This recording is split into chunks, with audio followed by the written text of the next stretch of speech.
ready to take your investment game to the next level? Introducing Digital Investor, your ultimate guide to mastering the digital marketplace.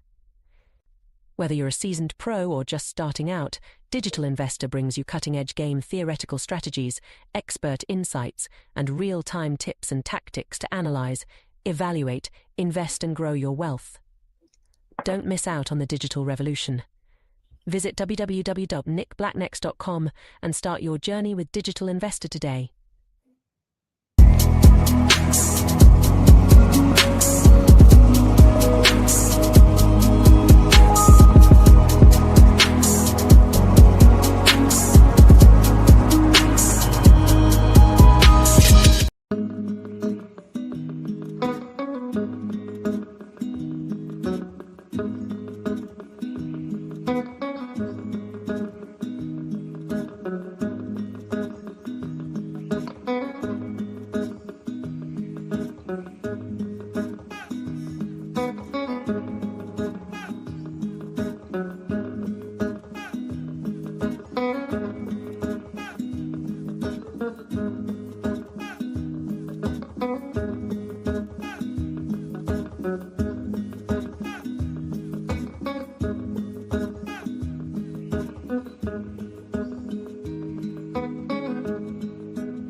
All right.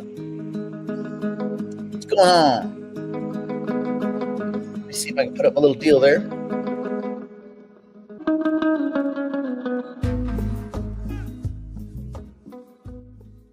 Okay. I think we're just about right there. Okay. Well, tariffs are back. Here, let me get this to a. Tariffs are back. That's fun. Let's see. Which one's better? They're about the same, aren't they? Yeah. So tariffs are back. Cool. Trump is saying that tariffs on Canada and Mexico will go forward. I guess I'm surprised they didn't say this at Friday night at 4 p.m. because that's usually when they drop news so that just the crypto market can get nuked.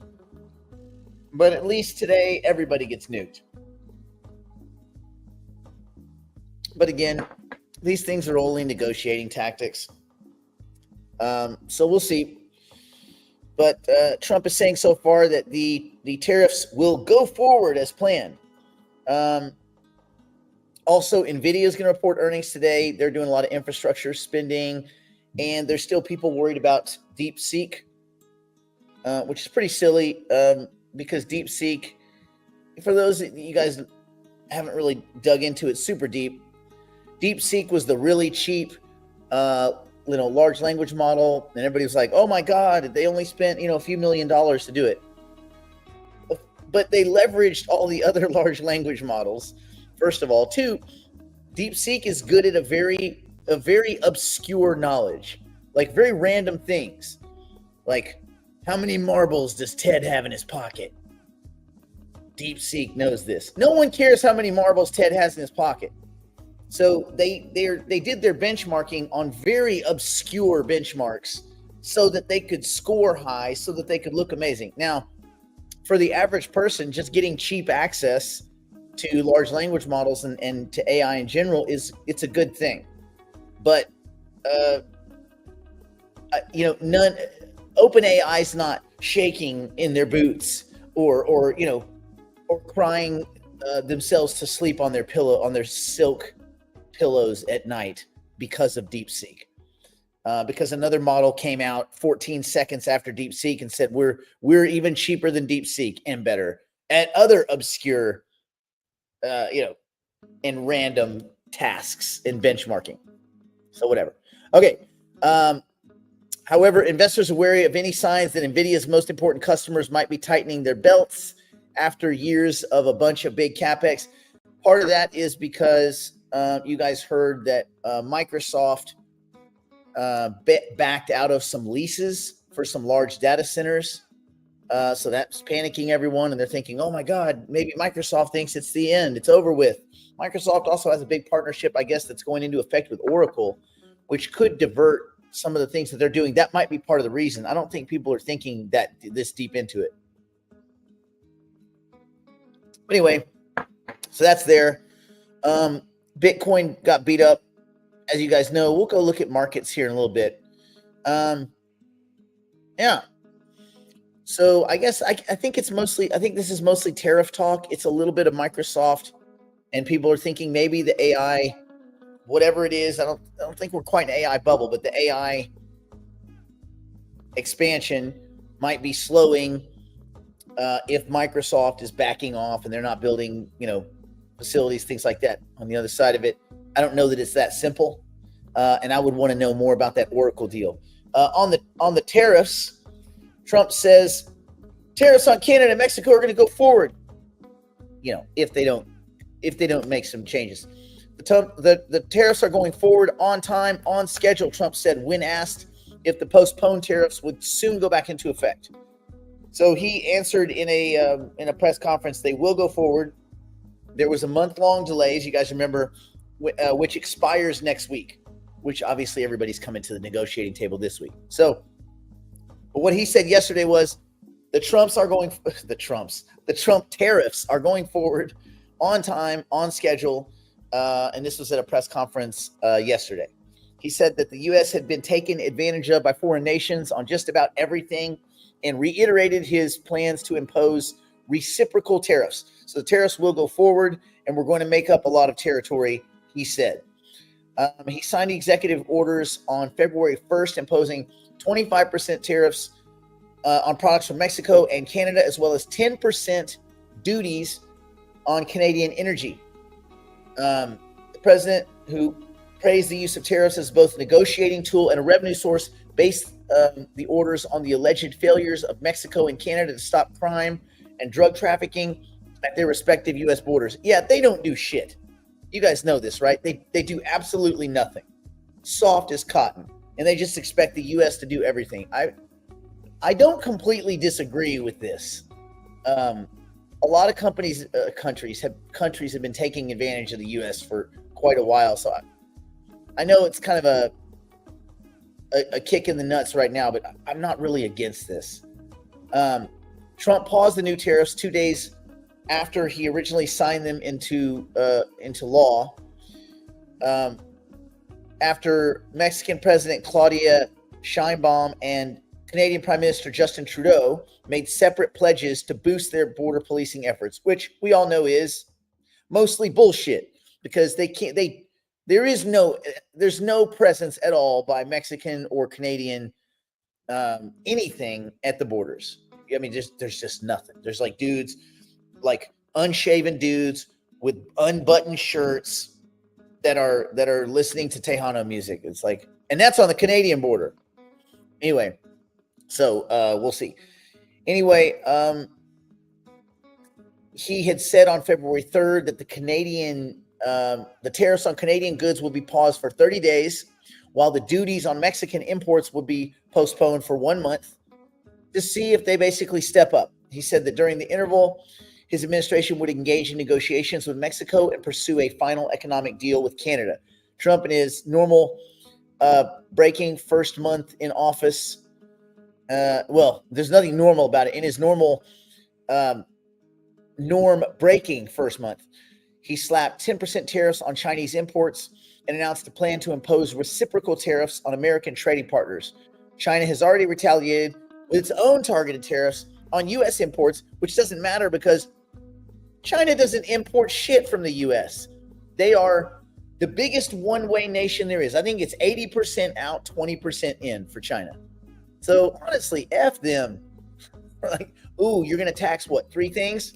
You're going to impose tariffs on 3 things? What does America even make? Do you think they're buying American cars in China? You think they give a crap about Corvettes? Come on, bro. Anyway, but it stokes fears of a potential trade war, so you can see where that kind of stuff can go.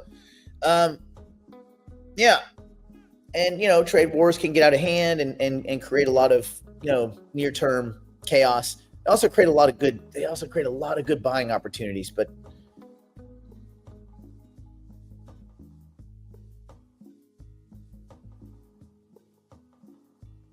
Uh-oh. Getting some old glitchiness there.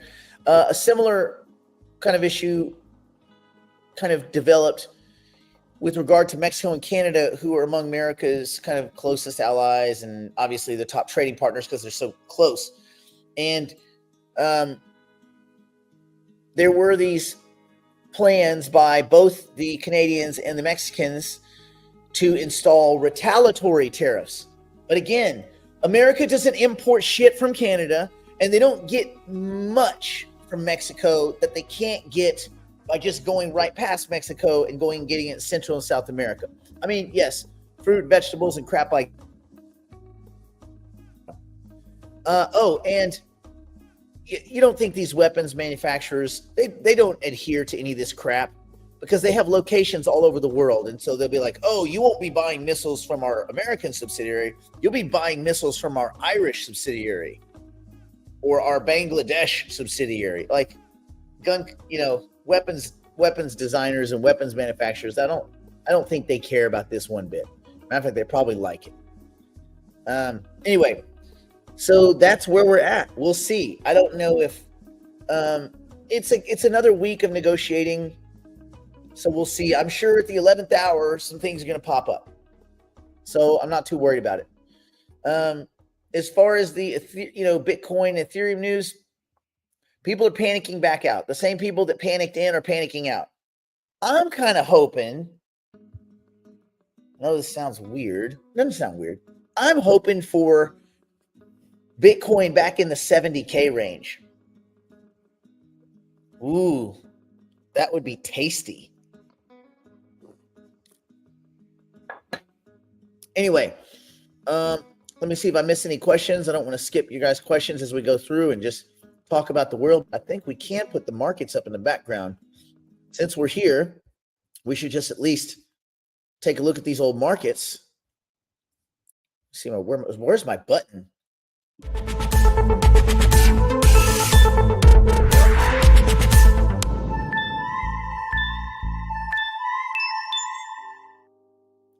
All right. One thing I will point to, that market cap that is below 3 trillion. Now,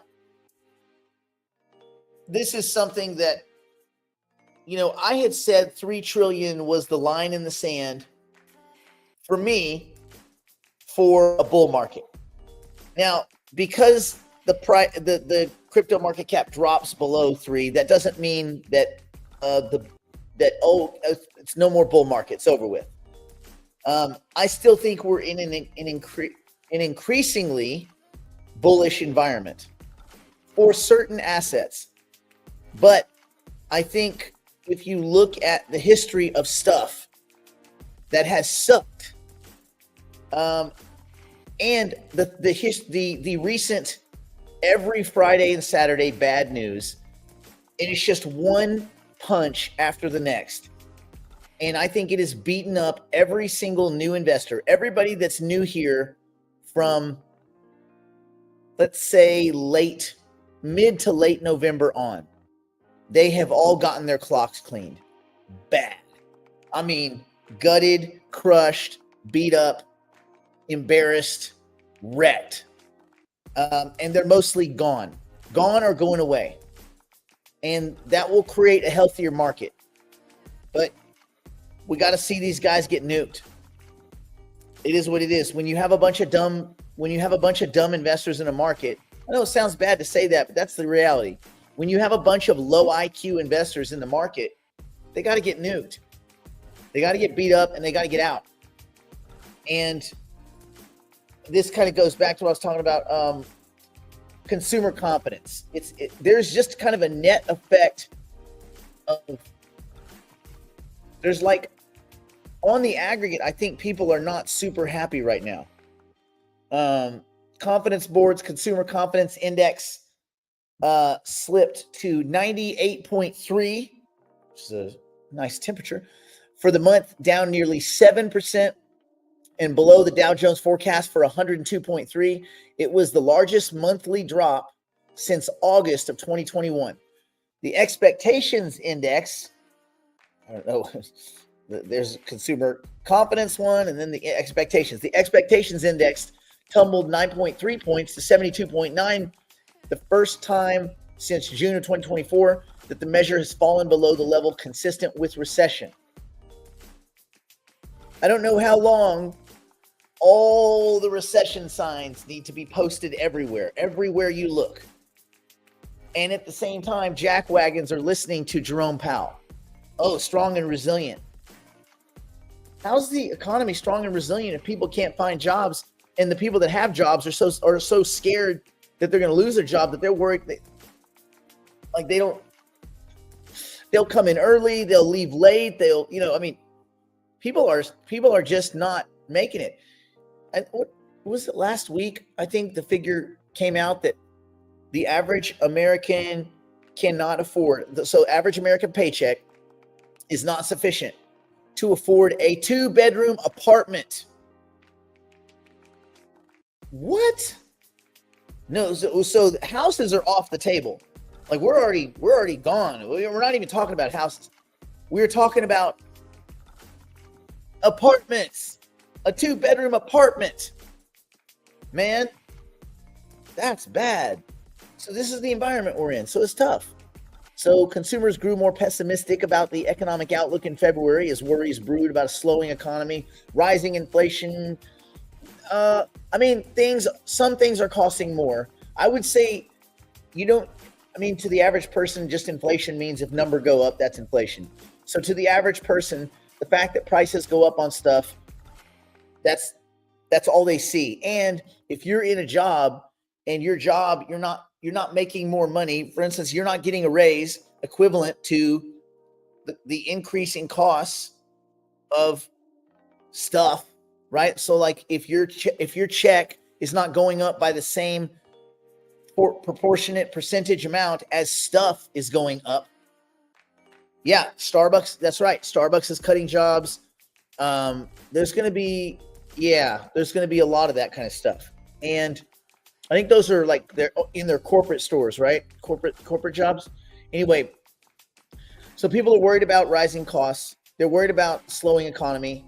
And it's funny too. I don't know why. So good news is bad news, and bad news is good news. Good news is bad news because then the Fed won't cut, even though cuts don't do anything, but people think they do, therefore. But then bad news should be good news. This is bad news that's just bad news. So bad news is bad news until it's good news. So I wonder what the Fed is going to do. Is the Fed going to come out looking at all this kind of stuff? Bad consumer. The Fed's going to come out and say, you people are all stupid. The 12 of us here realize how good the economy is. Well, for us, the economy's good for Jerome.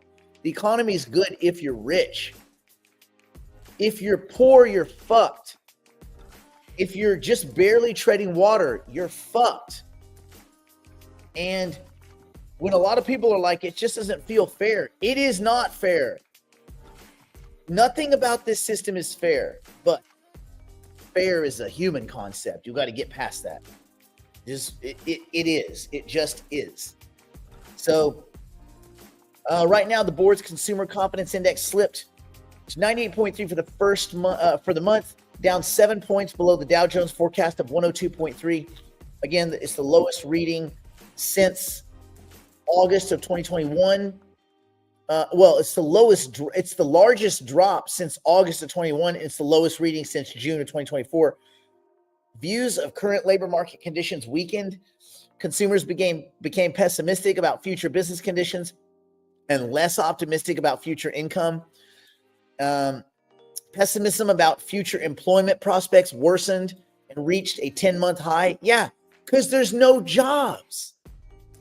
And people that do have a job are holding on tight. So consumer confidence tells you what the real world thinks. So you can have all the Jeromes and all these assholes and all these economists they can tell you what color the sky is.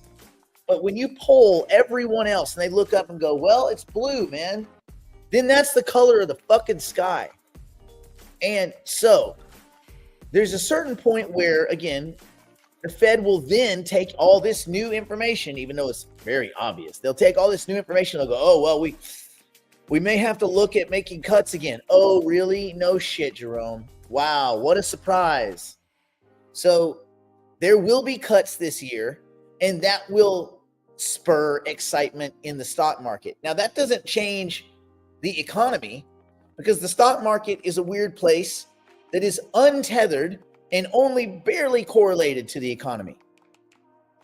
But stock market and in the investment space will probably do just fine. And that's the thing. If things ever get really bad, income cuts and income stimmies, and that money transparently transfer, that mechanism is just a fire hose into investment markets. So I guess pray for the worst. It's a real weird way to be. Yeah, gosh, I don't know. Okay. Anyway, the decline in consumer confidence comes with President Donald Trump threatening additional tariffs against U.S. trading partners. Trump said Monday that duties against Canada and Mexico will go forward. Okay, they'll be negotiating that this week, and my guess is there'll be some 11th hour kind of agreements and all this kind of stuff. I wouldn't stress about that. Economists, because they have the pulse, they worry that tariffs could spark another round of inflation, which that's not what that is. Anyway, at a time when the Federal Reserve is weighing whether to lower interest rates further or hold steady as policymakers weigh the impact of Trump's aggressive fiscal and trade policy moves. Consumers are worried as well. 12-month inflation expectations jumped to 6%. From 5.2 the prior month, and well ahead of the Federal Reserve's 2% goal. Yeah, their 2% pulled this shit out of a hat goal. What a bunch of jackwagons, man.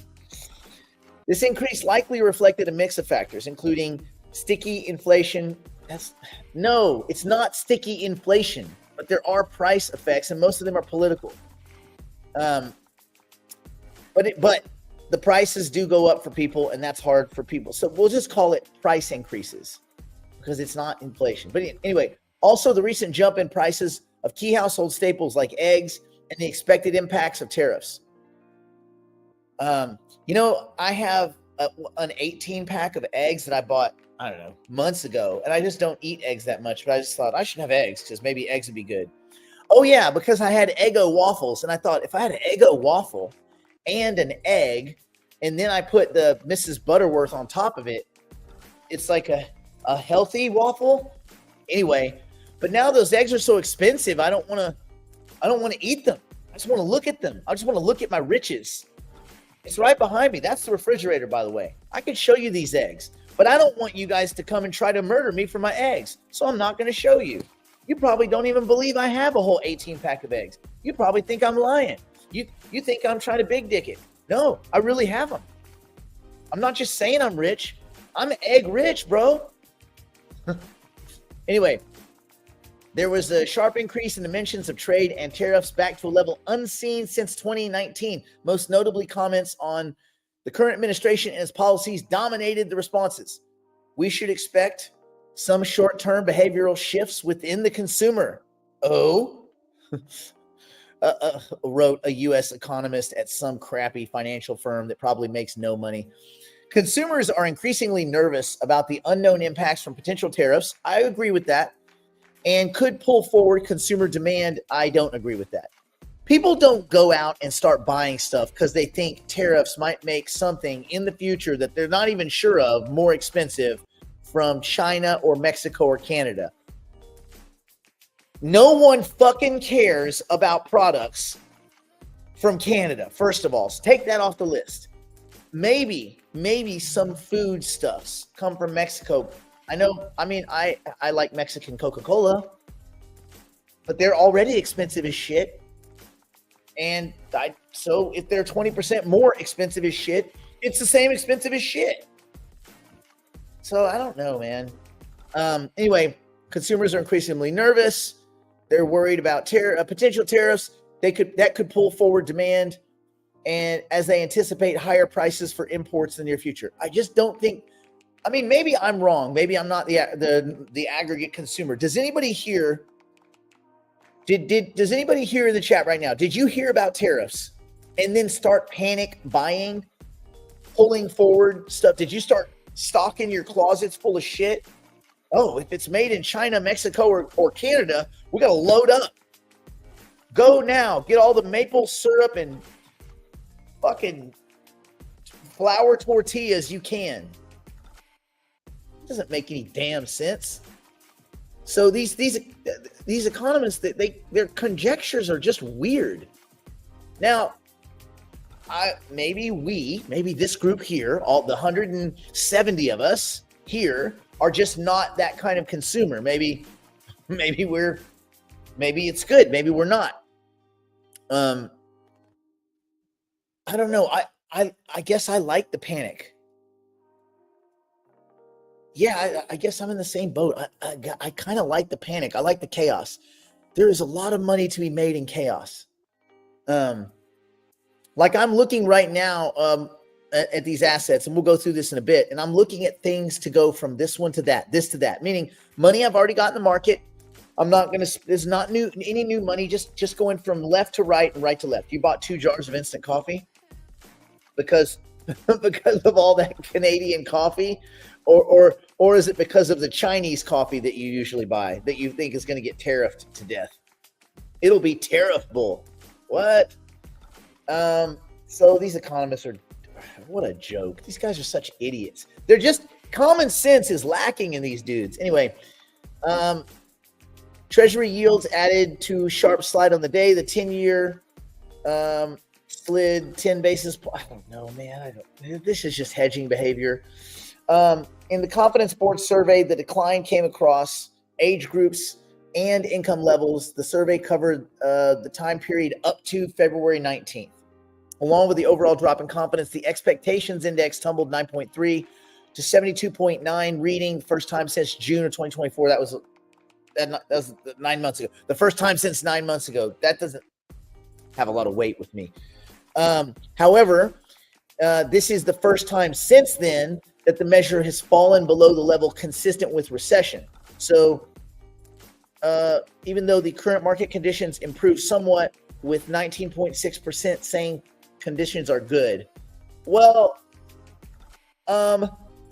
this is another way to read weird information into your survey. You can either say that 79.4% of the people are scared to death, or 19.6% of the people think the economy's looking great.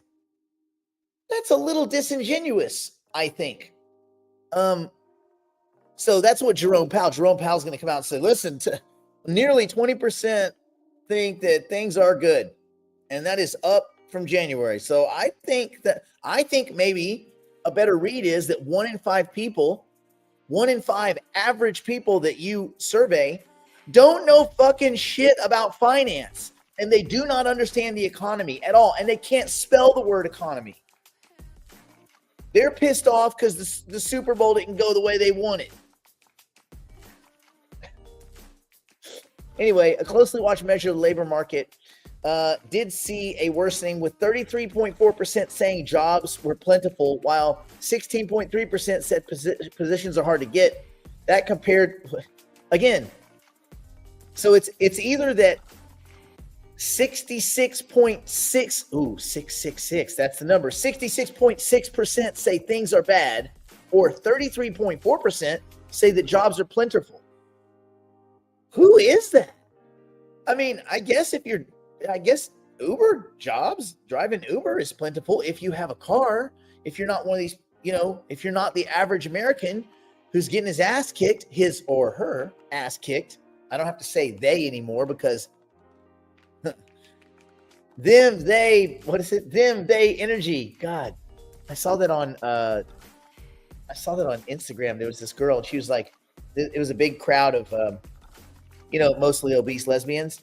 And this girl, no offense if you're an obese lesbian, nothing against you. However, there was the whole crowd, and there was this girl who had been in front of a microphone maybe 3 times in her whole life. And she was enormous, and she was sweating, but she was like, them, they, energy. And there was like 3 people in the crowd. They're like, them, they, energy. She's like, come on.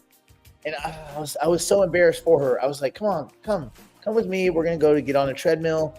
I'm going to teach you about metabolism, and we're going to get rid of all that them, they energy. So anyway, now it's just he, she energy. We're back to 2 pronouns. Woo!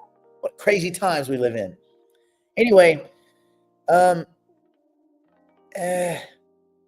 we'll see. I mean, the macro has been this. It's the reason people are surprised is because you can only bullshit for so long. And if you bullshit people, you can tell them whatever you want to tell them, the Jeromes and these kind of guys. You can say whatever you want to say, but if people are looking around and they can't find a job and shit is expensive, what are they supposed to think? They think you guys can't manage an economy at all. Like, you have zero fucking ability to manage an economy. Why? Because no one can manage an economy. You know who manages the economy? People in the economy. The economy manages the economy. There's no tools, tricks, or tactics to permanently shift. You can't paper over recessions. Remember Janet Yellen? There will never be another recession. Well, what do you call this? You dumb bitch. Like, what do you think this is? Well, it's not. So what they do is they change the information that they use. They constantly cherry pick. Oh, we don't count that. We don't 210s. No, we don't look at the 210 forward spread. No. No, we don't look at yields. No. We don't look at the curve past the 10-year. No. Oh, we don't look at the bull steepening. No. We don't look. Every metric that they look at, when the metric falls into the recession zone, these genii come out and get in front of a microphone that manage economies, and they say, we're not really looking at that. That's not the data that we're looking at. What the fuck are you guys looking at? But everybody else in the market, what we're looking at is just the reality of living, like day to day, going to the gas pump. If you guys go to the gas pump, electric car. I don't go to the gas pump. Well, they're not both electric. One of them's not. One of them is hybrid. But anyway, I have a hybrid car. So, us in the actual economy, and we're not stupid. We know what color the sky is. But there's a lot of us that are actually in the economy that don't understand what's going on. And so imagine being in this big confusing mess and not understanding how the gears work and just going, Jerome Powell says everything's fine. I'm the only one. I guess I'm just in a personal economic hell, but everybody else is doing fine because Jerome said everything's fine, and he knows that's the central bank, right? Like, they do everything. So I guess we're fine. I guess it's just me. I guess I'm the only one that can't get a job. I'm the only one that doesn't have job prospects. I'm the only one that can't afford a 2-bedroom apartment. I guess it's just me. Shit, well, eggs are off the list. I'm going to have to get fake eggs. Do they have fake eggs? They do have fake eggs, right? Some like segs, soy eggs, or some kind of just abysmally terrible crap. Okay, so that's the macro. So what does that mean for us? So I've started looking at, okay, let's say we go, because again, this is where you make money. And in the crypto space, I think the way we say it is, we kind of make money under that 3 trillion market cap. A lot of the money that we made, if you guys think about it, most of you did really good up until about mid to late December, when the market started crashing every Friday and hasn't stopped since, and people started getting nuked. But we all did really good by what was done pre 3 trillion market cap. Why? Because the idiots weren't in the market yet. They didn't hear things on TikTok that should alert them. They weren't woken up into, oh, it's time to go punt. And then the meme coin machine hadn't spun up yet, really to kind of full. I mean, it was pretty bad, but it wasn't like this bad. So here we are. We're sub 3 trillion in the market cap. I look at that market cap a lot. I think, okay. And again, that doesn't mean that money's left. 2 or 3 people selling something can drop a market cap a whole lot. I'll give you an example. Go to some low market cap asset. Let's take Hypercycle, where you have a relatively low float and you have one party selling. Of course, that lowers the market cap. Let's say 2.147 billion tokens times 5 cents versus if those guys were no longer selling 2.147 and then 2 people purchase the token and it moves it up to 8 cents. That means the market cap just increased by 60% because of 3 cents. 60% market cap increase. That's outrageous, one would say. And so that's kind of the way crypto is. And you know, these are all it's illiquid assets. Matter of fact, that's the first thing I want everyone to write today. Crypto is illiquid assets on illiquid exchanges traded by sketchy people. I'll write it too. We'll do this together. Crypto is, everybody's going to write it, illiquid assets on illiquid exchanges, lots of L's, traded by sketchy individuals. It might not even be individuals. Bam. This is what crypto is. Illiquid assets on illiquid exchanges traded by sketchy individuals. Bam. Illiquid assets on illiquid exchanges traded by sketchy individuals. Bam. Dow vote coming every week starting tomorrow. Oh yeah. Ooh, ooh, ooh. Ooh, ooh, ooh. I like Juke, man. I like it. And it's fun. It's fun when you have votes. It's fun when you get to participate. There you go. Get it in there. Illiquid assets on liquid exchanges traded by sketchy individuals. You guys got to understand this, because you have to understand, as long as you understand that the space that we are in is scary and sketchy and wobbly and wonky, and people want to cheat you every chance they get, and people are just mostly scummy, you're going to do good. You'll do really good if you're okay with that. But you have to be okay with it. I was talking to somebody yesterday, and they were at a hedge fund. They were with the ICO for a couple years, and of course it tanked. They worked at a mining facility. I mean, this person's been all over, like really all over the crypto space. Now they're actually working for another friend of mine at Xsola. But anyway, it's kind of cool. But they've been all over the place, and they said, "What do you really think of crypto so far?" I said, "Well, it's done nothing." But that's a wide generalized brush that you paint with. It's done nothing for a lot of reasons. It's done nothing depending on who you are. For instance, if you're someone in a third world country that was mining because you get free electricity and that's what kept your family fed, then crypto didn't do nothing for you. Crypto kept you guys alive, right? Crypto kept your family, Bitcoin kept your family fed. That's pretty fucking important. And it's not like a one-off. There are thousands and thousands of people, especially during when Venezuela just has really gone into the gutter, and they're massive and continual and perpetual hyperinflation. That's the always and everywhere monetary phenomenon. That's it right there in real time.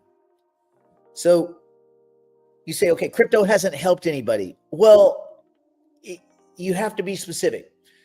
We haven't seen a killer, very specific use case that has been widely implemented that has helped people. I would say that stable coins, probably pretty valuable depending on how you look at them and the ease at which it could make commerce. But what's the holdup? Well, a lot of places don't accept crypto yet. So there's a lot of cool tech that hasn't been implemented. And until the rest of the world starts to implement, and there's still a lot of people that are butthurt that they didn't buy $4 Bitcoin. Period.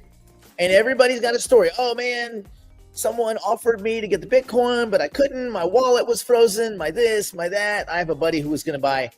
He was going to buy 10,000 Bitcoin. There's a guy that I play soccer with. I was going to buy it, but I couldn't get the thing to work and the deal. And said, you were going to spend 10 grand, but a couple of buttons didn't work and you just decided not to do it. Nah, it's bullshit.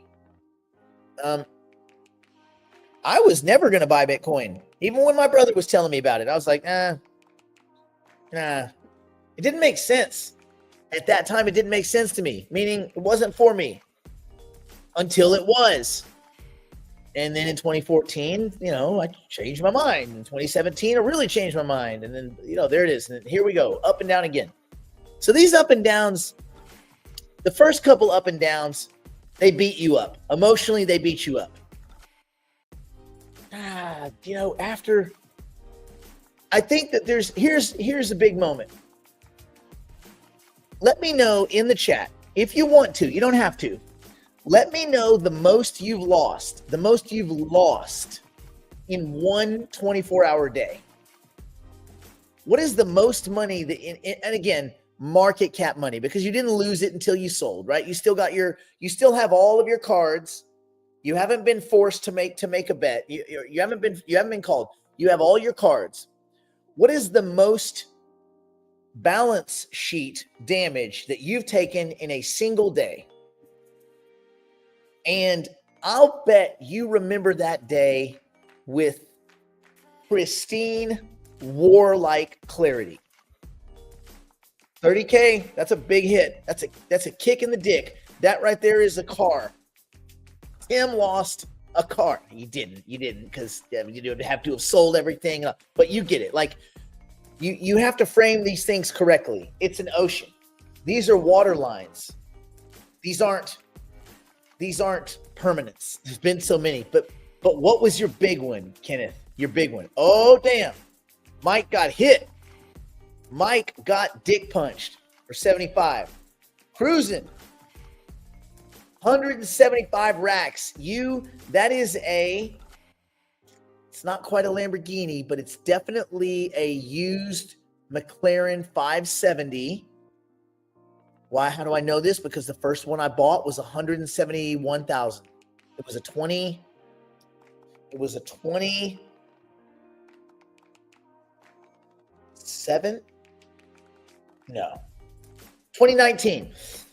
2019 570, McLaren 570. Yeah. It was 171 plus tax. I got it from Florida. And then we rented the crap out of it. That thing was a piece of shit. Hey man, don't buy McLarens. Okay. Anyway, sorry for the derivative. Okay. So you got whacked for 175. I bet that day. I bet you could tell me just about everything that happened on that day. Those kinds of days. Hey, 8,000 is something. That's something. 60K, that's a hit. You're an adult. Still not back since 2022. Okay. That means we got to look at your portfolio then. That means you should have made it back. Oh, you mean, are you saying you're not back to your 2022 highs? I mean, a lot of people did touch their highs in 2022, the end of 2021, right before FTX, 3 Arrows, Celsius, Do Kwon, Luna, all the whack jobs. Yeah. So I'll tell you this. I'm about a 10x of cruising.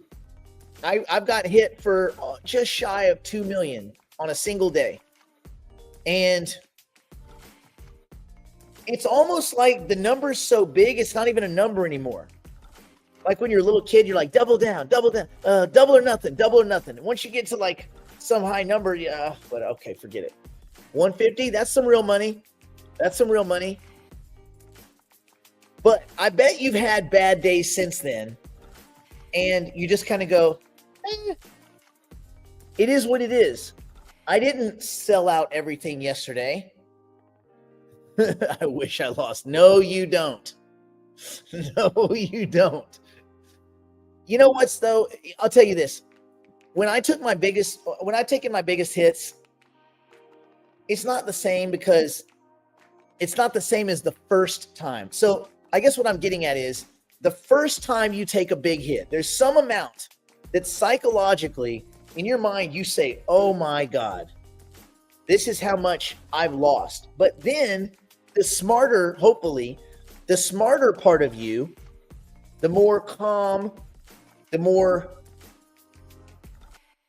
considered part of your brain says, well, wait a minute.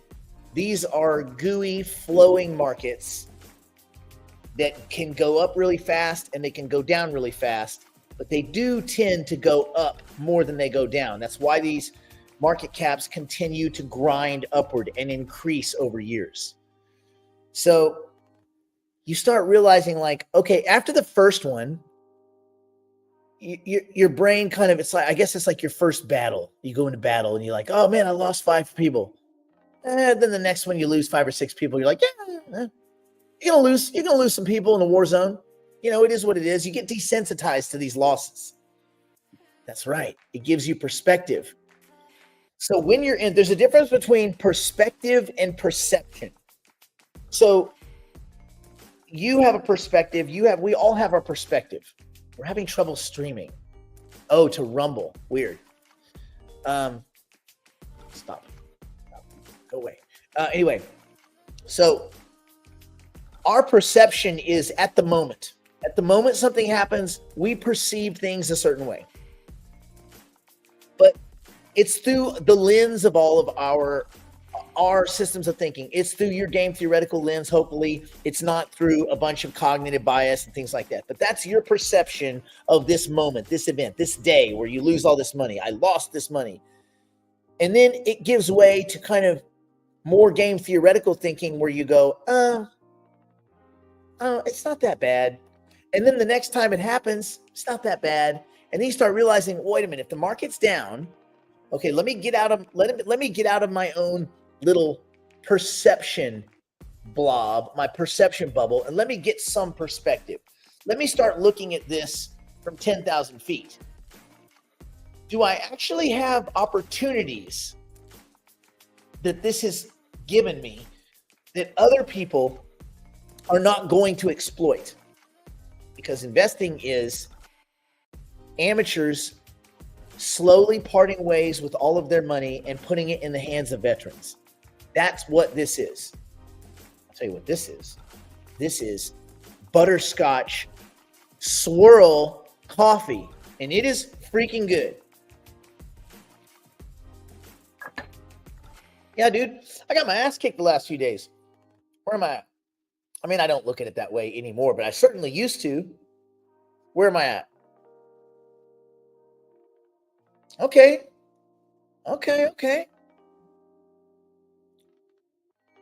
I'm down about a lot. I'm down about a lot, but And I also focus on different things. Like when these markets start tightening up, I start thinking of ways to make arbitrage money. So like, let me just make money in the space. As long as I'm in assets that I believe in, I don't really care about what the current price is. Can I make more of that asset? Can I do more? So I start thinking about stuff like that. I think, yes, Kurt, you said it. Game theory really helps ease the pain. Reduce these things that can seem psychological and emotional and just reduce them to math. Just become kind of like a robot. It helps you. It actually helps you in a lot of kind of, in a lot of spaces that aren't just specifically investment. But let's see. Barry says on red days, I think about the potential for green days. Yeah, I mean, it's funny because when you get to the green days, you start worrying, oh crap, is that it? Like, is this my portfolio and I'm never going to have enough to really do anything material ever again? Or am I going to get some more bites at the apple? Am I going to have some more, some more tries? Like, yeah, you start thinking about stuff like that. Don't know if I'm unfazed by the market losses anymore or just numb. Well, I think you're mature. I think that's a kind of emotional maturity. So I guess what I'm getting at is, for those of you that are going through this, hopefully we've, over the last, months, we've helped you guys coach yourselves into just not really caring, not being emotional about the daily vacillations and the weekly, monthly vacillations and the ups and downs of these markets. It's just not that bad. And I'm guessing that most of us are not in the average American situation where you're hopefully where you're struggling for your 2-bedroom apartment. I think most of you guys are above that scenario or not in that scenario. And if you're in that scenario, you're building some tools to get yourself out of that scenario, because that's just a rough place to be. So you gotta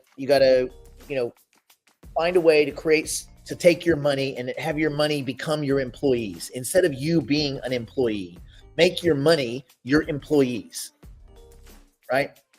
And then eventually you get to the point where you have so many of these little employees making more employees. You have a little sweatshop. Your money, the money's making children, and those children are working for your, I got sweatshops all over. Anyway, let's see. Weren't you buying an electric McLaren? I have it. Yeah, I have it. I have, there's not a full electric McLaren. It's a McLaren hybrid, but it gets 18 miles a day on full electric, which is pretty cool. Yeah.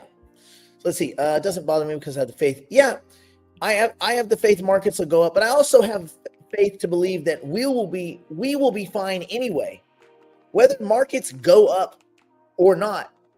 In 2022, we made money when everything was crashing. In 2023, we made money because we were early in AI. In 2024, we made money because we were positioned right to take advantage of the election. Like in 2025, this year, we will make money this year, despite. When you have these tools to understand how the gears of the financial market turn, when you start to understand that, which you guys do, when you can employ game theory on a regular basis, understanding those strategic interdependencies and interconnections between players in a game. And when you understand that cognitive bias works against you and that we all have these things routinely kind of working against us, then you will have tools that in any market you can make money. You will find little pockets of bullishness in otherwise sloppy, sideways, fucked up markets. It just won't matter. And I know that sounds weird, but I do not care what the markets are, like the market. I don't care. I think there's little opportunities, there's arbitrage opportunities everywhere all the time. One of the reasons why I'm so excited for, if MAX opens their options window, and if not, then I'm going to consider taking my Bitcoin and transitioning it over to an ETF. Because if there's no way to make money on Bitcoin, I'm going to go make money on Bitcoin. And if I can rack 20 to 35% a year, like I was, year in and year out,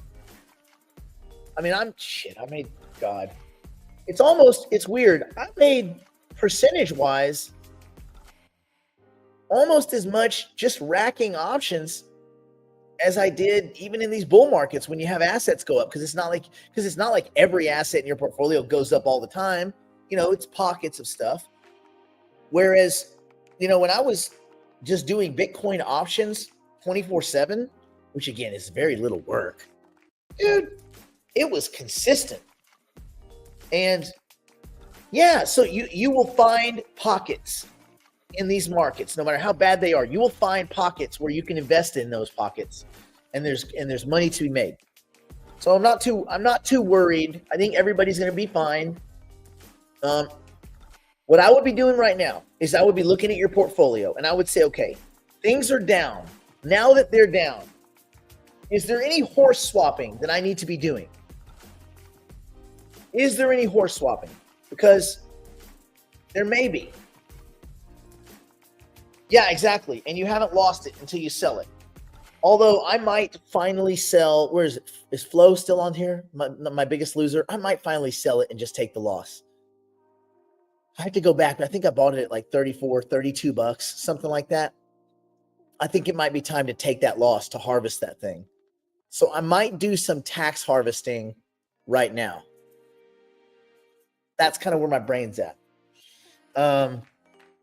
Tomorrow, we'll talk about, since things have been beat up, where do we think the opportunities are? I think there's becoming just more and more and more opportunities. Oh, by the way, this new net price is bullshit. That's just an anomaly of how they aggregate data. That's not the price. If you go look at NewNet, it's going to be like a penny or something, because they don't do anything at NewNet. They don't have a product. So anyway, like they do have a product at Twin. They just haven't done anything yet. They haven't launched yet. Still, Cogito, no product. Sophia, no product. Hypercycle, in the works. DeBridge product, but they're getting wiped. They're getting wiped right now. Everybody's getting nuked. Although JLP still doing fine. Still holding up. What else was notable?